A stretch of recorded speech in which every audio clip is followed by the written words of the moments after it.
हमारी 46 पीपल की टीम थी, उसमें से ऑलमोस्ट 29 डेड एंड हमने 4 लोगों को रेस्क्यू करा।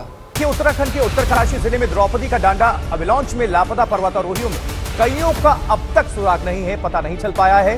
The death toll has risen. देखते देखते सब खत्म हो। कितने लोग थे आप? 29 मिसिंग है। अभी आप बर्फ में फंसे हुए? बाद में बोले 20।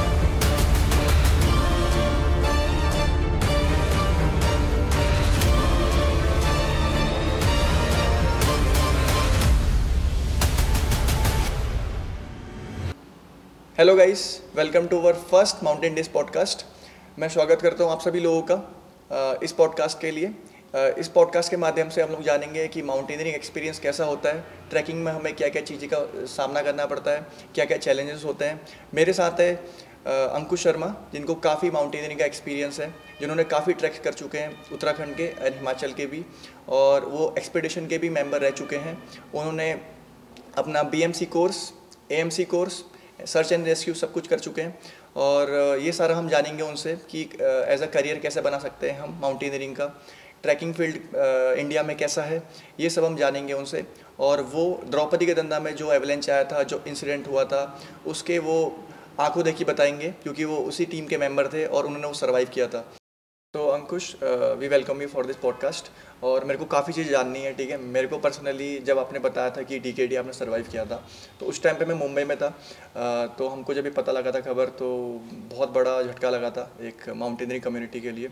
तो मेरे को जानना है कि कैसा हुआ था इंसिडेंट, क्यों हुआ था। देखेंगे, आपसे पूछेंगे सब चीज़ों को, और मैं काफ़ी सारे क्वेश्चन पूछने वाला हूँ आज। तो थैंक यू सो मच। या thank you so much for team Decathlon. जो ये एक्सपीरियंस था, जो DKD का एक्सपीरियंस था, जो सर्वाइवल एक्सपीरियंस था, वो वहीं तक मैंने छोड़ दिया। ऐसा था कि इट्स लाइक मैं उसे अपने साथ कैरी फॉरवर्ड नहीं करा। उसको 2 महीने के लगभग टाइम लगा मुझे रिकवर करने में, बट उसके बाद फिर मुझे उस जो हॉरर था, जो टेरर, जो एकदम अचानक से जिस तरीके से वो एवलांच आया और सब इतनी जल्दी हुआ, कुछ समझ ही नहीं आया कुछ। तो उससे जो झटका लगा उस टाइम पे, उससे रिकवर करने में लगभग 2 महीने का टाइम लगा मुझे। और अभी मैं काफ़ी बेहतर फील करता हूँ। और जो मेरे इसमें मेंटल विल पावर है, जो कि मैं स्टार्टिंग से स्पोर्ट्स फील्ड में हूँ, तो इस वजह से मेरी मेंटल और विल पावर जो है वो काफ़ी स्ट्रॉन्ग है, जो मुझे लगता है। इट्स लाइक जो टॉलरिंग पावर होती है एक चीज़ों की, वो काफ़ी अच्छी है। सो गाइस, साथ ही में मेरे साथ मोहित पंत है, जो कि काफ़ी अच्छा ट्रैकिंग का एक्सपीरियंस रखते हैं और कैंपिंग जाते रहते हैं। तो मोहित के बारे में बताना चाहता हूँ कि उत्तराखंड के, देहरादून के खासकर आसपास के जितने भी इलाके हैं, इन्होंने हर जगह पे ट्रैक कैंप कर चुके हैं। Mohit, thank you so much for joining. Thank you Himanshu, thank you Ankush, आपने हमें ज्वाइन करा डिकैथलॉन टीम को। अपना एक प्रीसियस एक्सपीरियंस जो होता है, और हॉरिफाइंग भी बोल सकते हैं, क्योंकि कई लोग होता है कि मतलब डीमोटिवेट हो जाते हैं कि यार इतनी बड़ी चीज़ हो गई है कि फ्यूचर में क्या दोबारा हो जाएगा या ऐसा हो सकता है।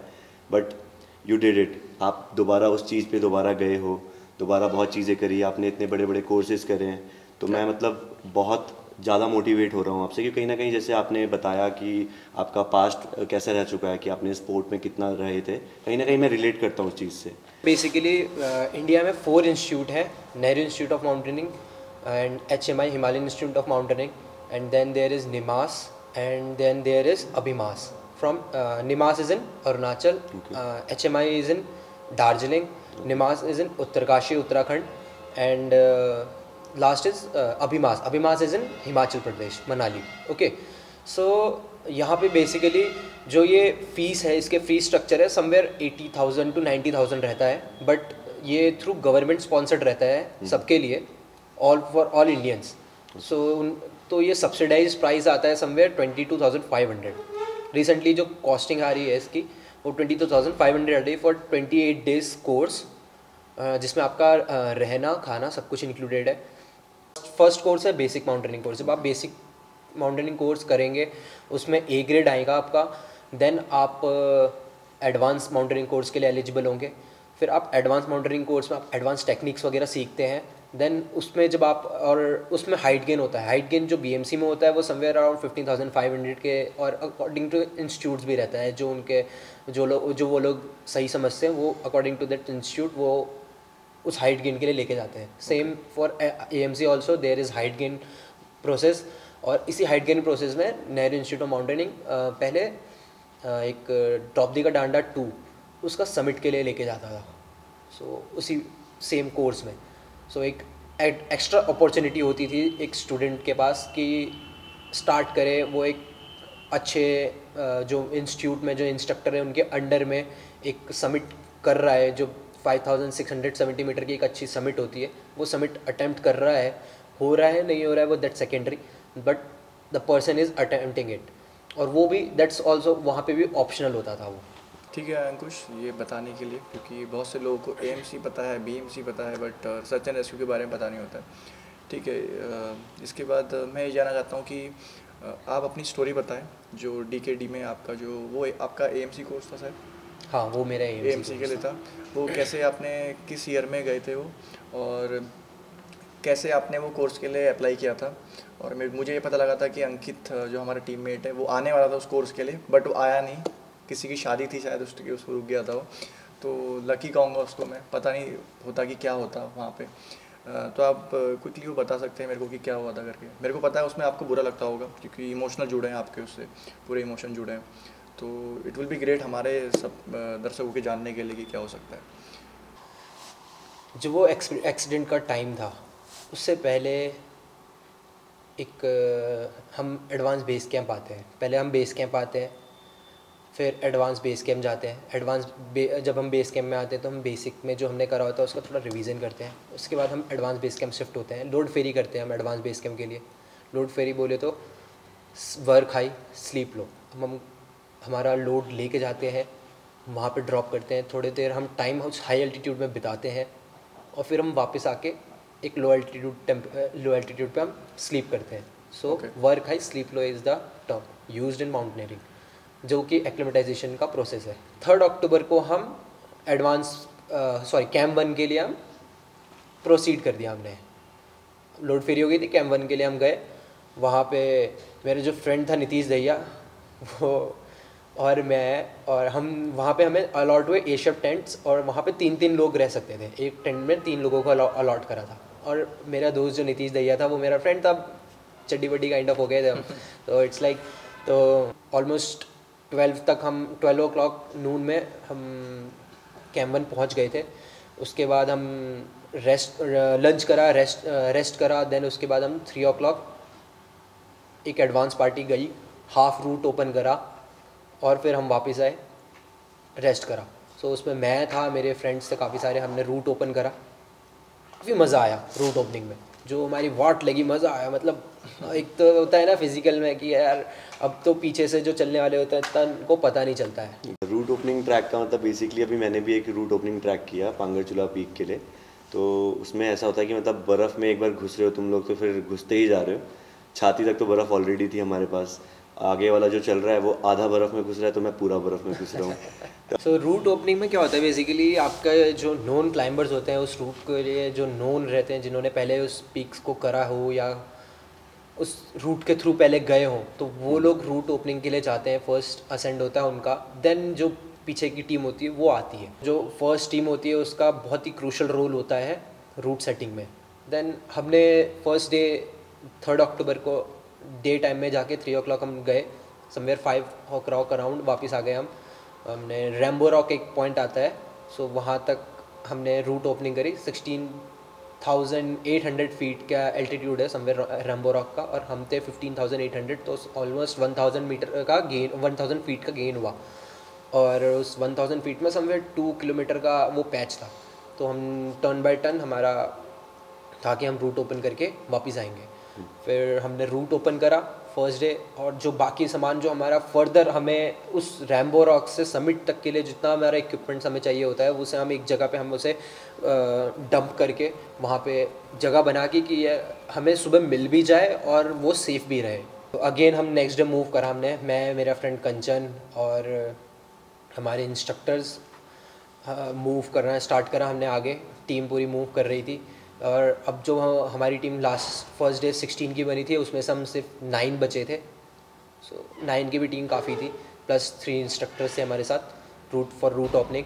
अब हमारी टीम ऊपर चली, ऑलमोस्ट 6 o'clock के आसपास हमने एक रिज आता है रेम्बो रॉक के आगे, वो रिज क्रॉस करा, रूट ओपनिंग हो गई थी। अब हम 7:30 का टाइम हो रहा था, ऑलमोस्ट हम मूव कर रहे थे और हमारा डेडलाइन था लगभग 8:15 के आसपास का। तो 8:15 तक आपको सबमिट करना था, क्लाइंब सबमिट कर लेना था। अच्छा। क्योंकि फिर क्या होता है कि उसके बाद अब हमें वापस भी आना है और फिर बहुत सारे प्रोसेस होते हैं एक, और जो डे टाइम मॉर्निंग टाइम होता है उस टाइम तक ही स्नो का जो स्टेबलनेस रहती है वो अच्छी रहती है। तो हम 8 o'clock अराउंड 7:30 के अराउंड हम जो पैच होता है जहाँ से हमें ऑलमोस्ट समिट 150 मीटर रह गया था, तो हमने वो पैच स्टार्ट करा रूट ओपनिंग के लिए। और मैं जो टीम थी, मैं टीम के साथ ही था और रूट ओपनिंग टीम थोड़ा सा और आगे चली गई थी हमारे। अब थोड़ा सा लेट हो रहा था तो अब पीछे से सर लोग आए, 2 इंस्ट्रक्टर्स और आए हमारे, और उन्होंने रूट ओपनिंग में हेल्प करी, हमारी स्टार्ट करी। वो रूट और जल्दी ओपन हुआ। मैं अब टीम के साथ ही सेल्फ एंकर लगा के, जो फिक्स लाइन लगाई हुई थी हमने, उस फिक्स लाइन में मैं भी अपना एंकर लगा के टीम के साथ था। बट क्या हुआ कि अब यहीं पे मेरा लक था और यहीं पे मेरा क्या कहूँ, अब भगवान की कृपा थी कि मैं बचा, इसी कारण कि मतलब आपने अब अपना वो हटाया, मैंने सेल्फ एंकर हटाया, मैं पीछे से रोप पाई उसको, मैं रोप को आगे पास करा। मैंने पास करने के लिए मैं आगे गया और आगे जाके मैंने ये एक सर थे हमारे, उनको पास करी रोप, और वो रोप सर आगे जाके उन्होंने फर्दर जो 2 लोग थे टीम के उनको पास करी रोप। और मैं जब बीच में खड़ा हो गया, मैं था रोप लाइन में ही, फिक्स जो लाइन हो रही थी, अभी लाइन फिक्स नहीं हुई थी तो मैं अपना सेल्फ एंकर नहीं लगा सकता था। ओके, है ना। सो अब मैंने बोला यार, अब मैं खड़ा नहीं हो पा रहा था ना वहाँ पे, मज़ा नहीं आ रहा था मुझे। मैं पीछे टीम देखा, मैंने पीछे टीम 10 मीटर दूर है मेरे से, आगे टीम देखा, आगे टीम 20 मीटर दूर है मेरे से। तो मैंने बोला यार मज़ा नहीं आ रहा है यहाँ खड़े खड़े ना, मैं करूँ तो करूँ क्या।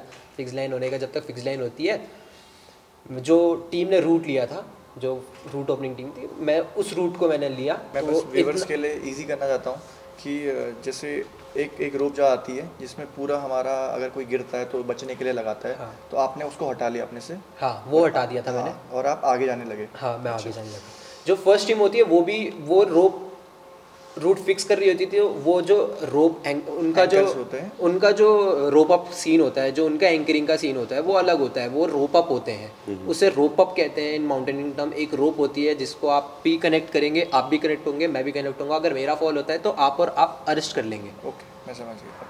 तो वो एक सेफ्टी होती है जो फ्रंट मूवर्स होते हैं उनके लिए। और जो टीम होती है उनके लिए जो सेफ्टी होती है वो फिक्स लाइन। उसमें उनका जुमार एंकर्ड होता है आइदर, या उनका सेफ्टी एंकर्ड होता है कि अगर सपोज स्लिप होते हैं या कुछ होता है तो जगह जगह एंकर्स लगे रहते हैं, तो वो वहाँ के स्टॉप कर जाएंगे। जुमार लगाए तो आप तो कहीं हिलने वाले नहीं है। जुमार एक असेंडर होता है, तो वो अगर वो लगाए तब तो आप हिलेंगे ही नहीं अपनी जगह से, उस रोप से हिलेंगे नहीं जब तक वो रोप ब्रेक नहीं हो जाए। तो अब मैं अलग अकेला खड़ा था, तो मैंने बोला यार मेरा मन नहीं लगा वहाँ पे ना, मैं ऊपर चलना शुरू कर दिया। और वेदर काफ़ी अच्छा था, मतलब ऐसा कुछ ना क्लाउडी वेदर ना सनी वेदर था, मतलब ठीक वेदर था। तो मैं चलना स्टार्ट करा। अब मैं चला ऊपर थोड़ा सा, तो अब एक सर आए वहाँ से, ऊपर से वापस आ रहे थे कि टीम को बकअप करेंगे। अब sir almost we are on the summit और टाइम हो गया है लगभग 8:30 का टाइम हो गया, 15 मिनट लेट हो गए हैं, बट अब ऑलमोस्ट अब सब समिट पहुँचने वाले हैं, तो 15 मिनट का टाइम और एक्सटेंड कर दिया। तो 15 मिनट में ऑलमोस्ट सबका कंप्लीट हो जाना था।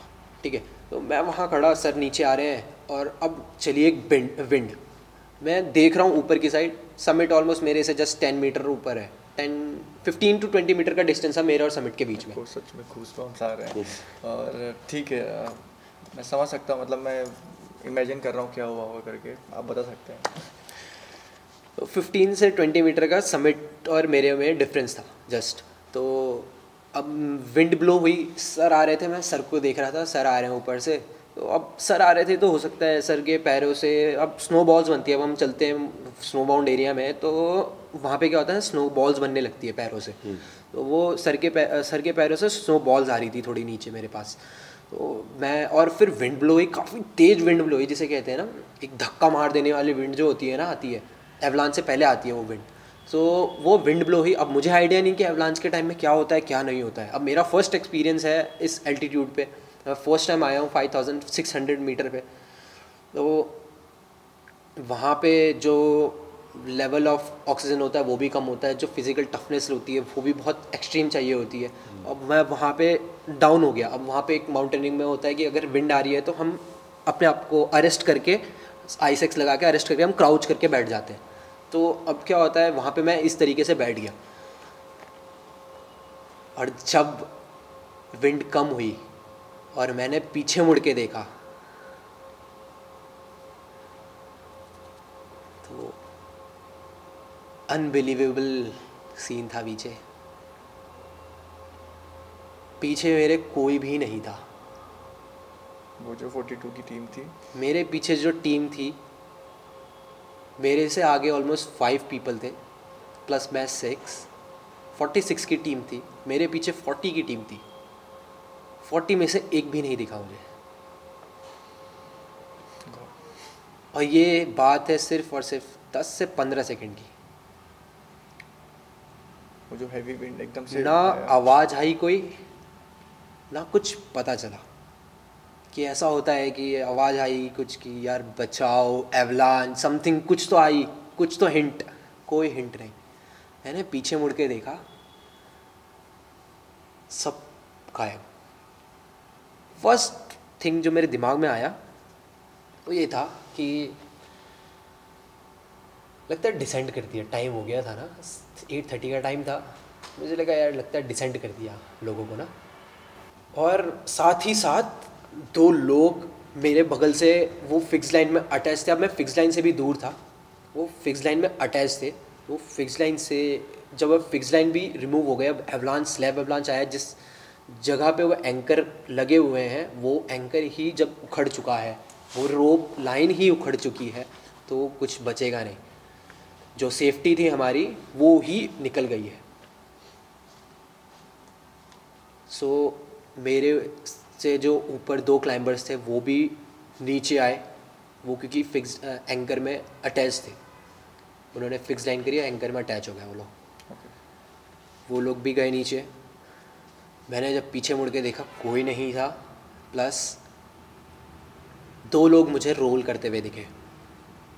एक वही जो ऊपर से गए थे वही लोग मुझे जस्ट रोल करते हुए दिखे और नीचे जाके खड़े होते हुए दिखे। मुझे समझ ही नहीं आया ये हुआ तो हुआ क्या। और वो भी मेरे को जब पता चला, जब मेरे को बाद में थोड़ा सा होश आया कि आखिरकार किसी ने फिर एवलांच चिल्लाया। कहीं से तो आई मुझे आवाज़ कि एवलांच। हो सकता है जो मेरे सर एक ऊपर थे उनके पास से आई हो या कहाँ से आई, समझ नहीं आया।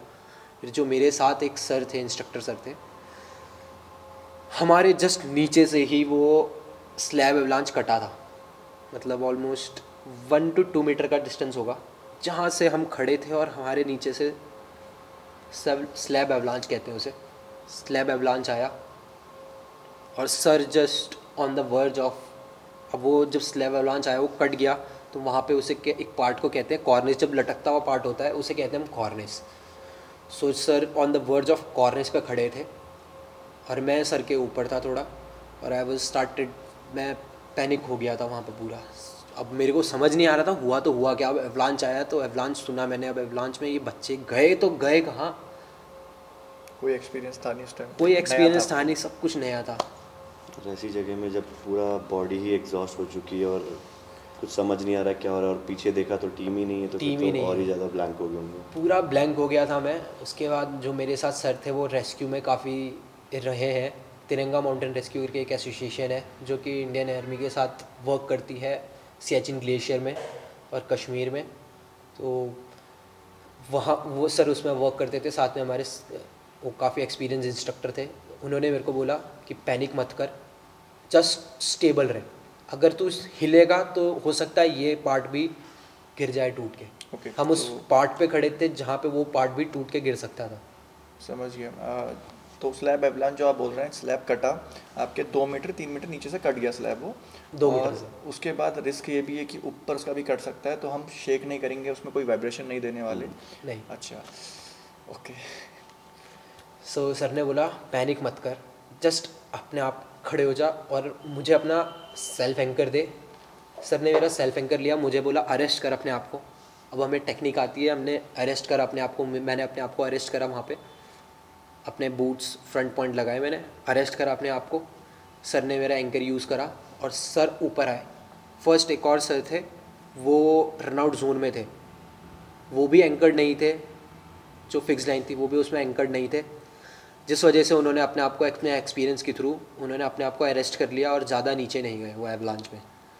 सर ने जो उस टाइम पे सर का जो प्रेजेंस ऑफ माइंड था, सर ने जिस तरीके से, अब हर किसी की बस की नहीं होती, अगर मेंटल स्टेट ख़राब हो गया तो आप जेड पुली को भी आप कुछ और बना दे, हो सकता है और इंसिडेंट हो जाए उसमें।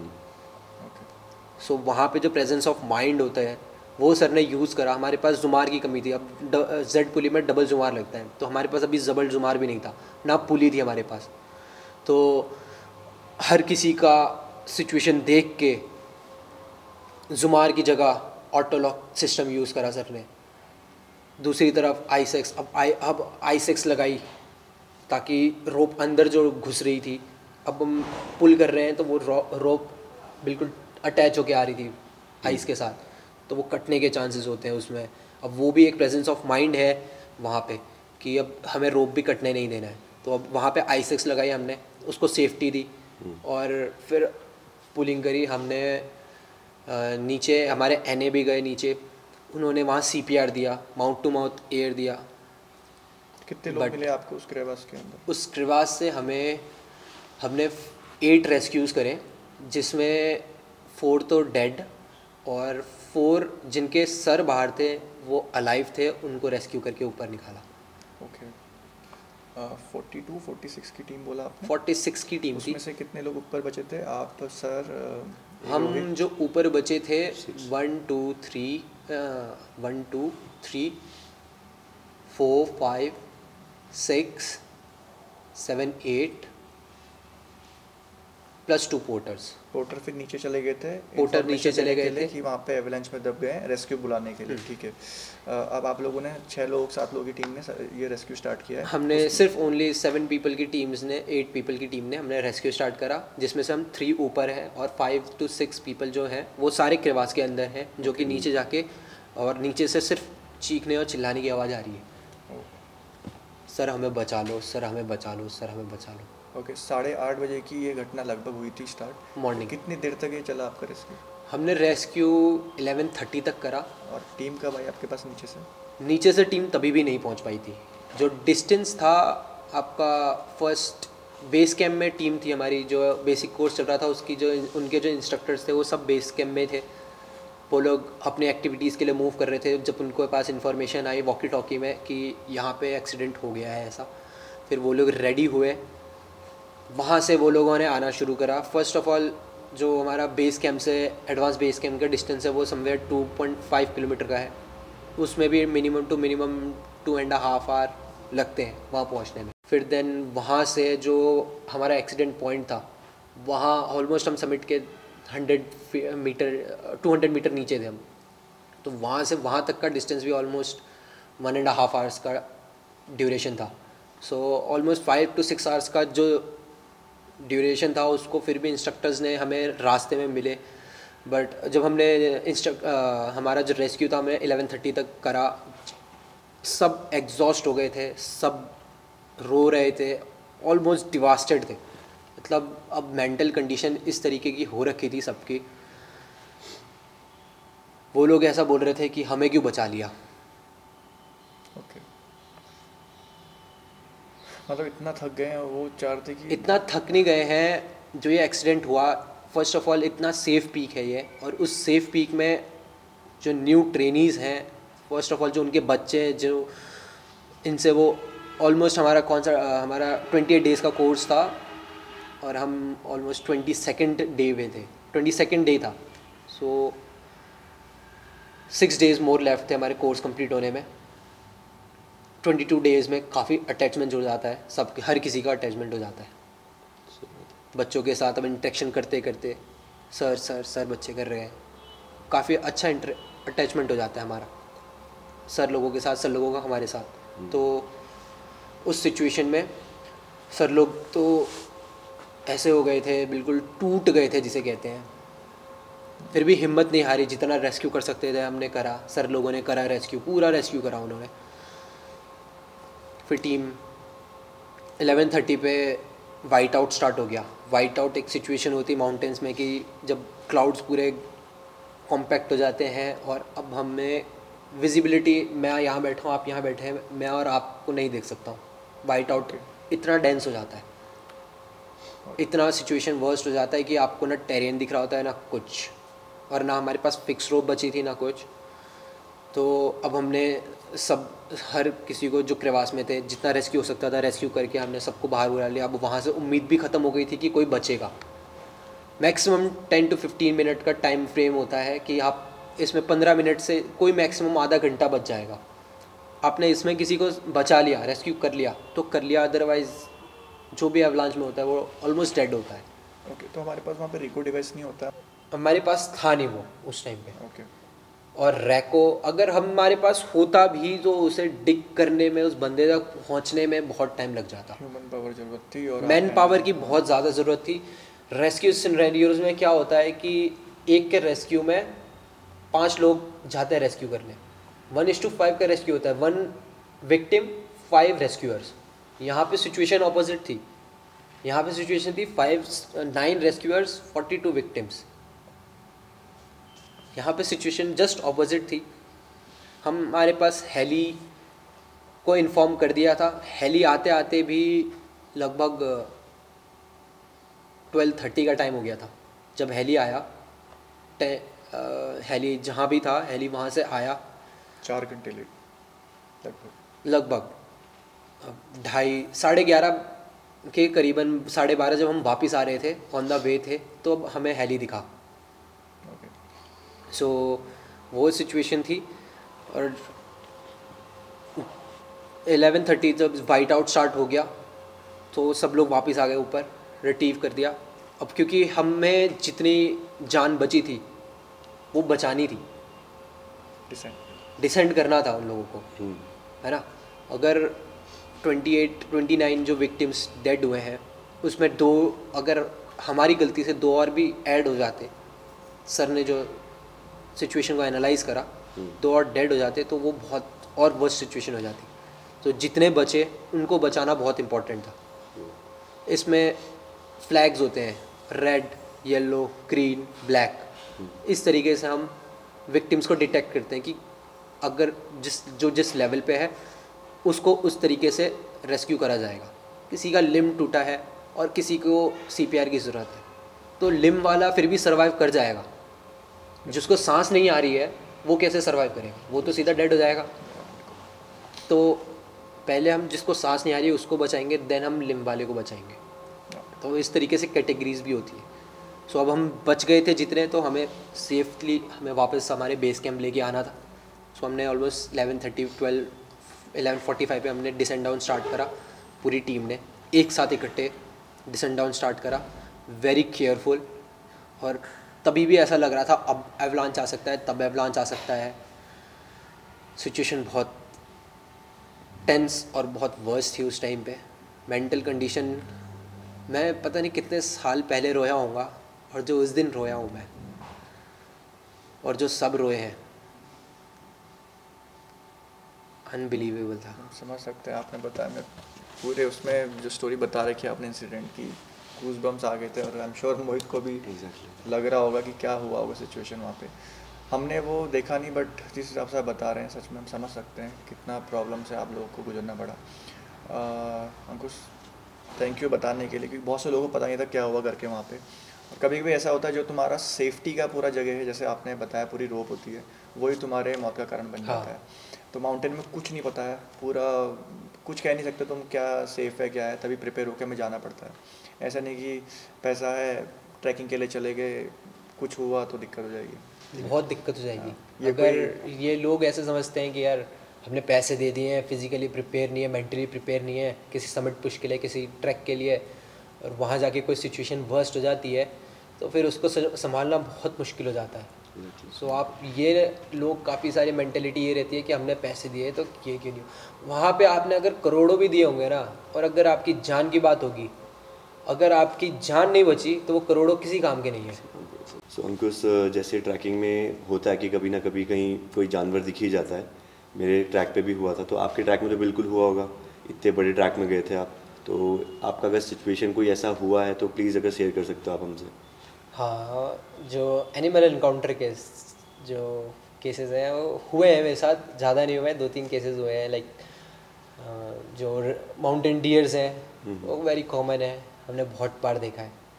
देन फॉक्स भी देखे हमने बहुत बार। तो मतलब ऐसे हो गया उनका घर ही है, घर ही है, तो आके मिल जाएंगे कभी भी टेंट के अगल बगल में।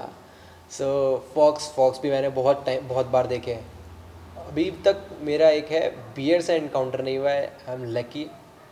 एंड मैं एक बार हिमाचल में एक ट्रैक कर रहा था शिकारी देवी का, तो मैं वॉशरूम के लिए गया बाहर, मेरी हेडलाइट थी लकीली मेरे साथ, अगर हेडलाइट नहीं होती तो मुझे पता भी नहीं चलता। निकला बाहर स्मॉल जॉब के लिए, और सामने मेरे लगभग अगेन अनदर 50 फीट दूर में एक तेंदुआ।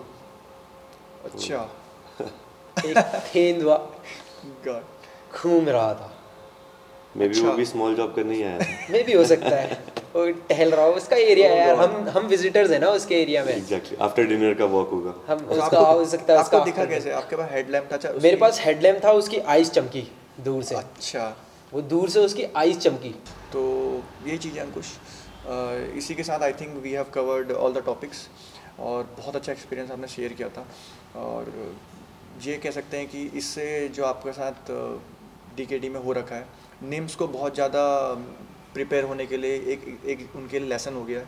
और आई होप उन्होंने उसके बाद से इसको एज अ लर्निंग लिया होगा, और उसमें नई नई चीज़ें, और रेस्क्यू में किस तरीके से जल्दी रेस्क्यू पहुंच जाए अगर ऐसे इंसिडेंट होते हैं माउंटेन्स में, तो उससे सीख मिली होगी। तो थैंक यू अंकुश शेयर करने के लिए हमारे साथ। एंड आई होप जितने भी व्यूवर्स हैं यहाँ पे वो सब लोग जाने होंगे कि सच में इंसिडेंट क्या हुआ था। उसके बाद अंकुश ने बहुत से इंटरव्यू दिए थे इंटरनेशनल मैगजीन्स के लिए भी और टीवीज़ के लिए भी, तो ये भी है।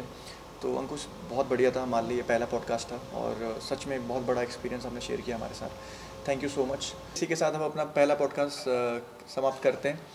तो थैंक यू व्यूवर्स जिसने भी सुना इस स्टोरी को। आई होप हमें बहुत बड़ी लर्निंग मिली हो, और रियल इंसिडेंट क्या हुआ था वहाँ पे पता लगा, जो सर्वाइव कर चुके हैं। और नेक्स्ट पॉडकास्ट आते रहेंगे ऐसे ही। और अंकुश ऐसे ही आई होप फ्यूचर में भी आप रहेंगे यहाँ पे, मेरे को और भी चीज़ें जाननी है आपसे। बिल्कुल। तो साथ में वर्कशॉप भी करते रहेंगे हम आपके साथ। बिल्कुल बिल्कुल। तो ऐसे ही बने रहिए guys. Thank you so much for watching, and I hope you guys have enjoyed this podcast, and see you in the next podcast. Thanks a lot. Thanks. Thank you team.